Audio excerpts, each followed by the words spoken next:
Hazırda dayandığım yol ayrıcı svetoforla nizamlandığı üçün nizamlanan yol ayrıcı adlanır. Deməli, burada olan piyada keçidi də nizamlanan piyada keçidi sayılır. Bəzən piyadalar belə yol ayrıcılarında piyada keçidinin olduğunu görüb, svetoforun onlar üçün qadağan edici siqnalına məhəl qoymayaraq yolun hərəkət hissəsinə çıxırlar.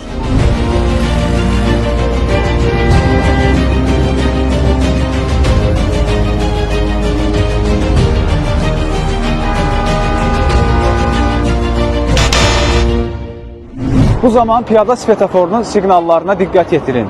Əgər piyada svetoforunda yaşıl işıq yanarsa, piyadaların hərəkətinə icazə verir. Qırmızı işıq yandıqda isə piyadaların hərəkətini qadağan edir. Əgər piyada svetoforu yoxdursa, bu zaman keçəcəyiniz yolun hərəkət hissəsindəki nəqliyyat vasitələrinə qırmızı işıq yandıqda, yəni həmin nəqliyyat vasitələri dayandıqdan sonra yolu keçin.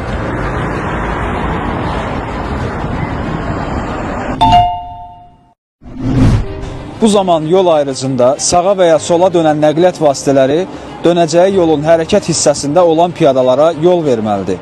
Dönəcəyi yol dedikdə, yol ayrıcından sonra sürücünün hərəkətini davam etdirdiyi yol nəzərdə tutulur. Unutmayın, yollarda həyat və sağlamlığınızın təhlükəsizliyi öz əlinizdədir.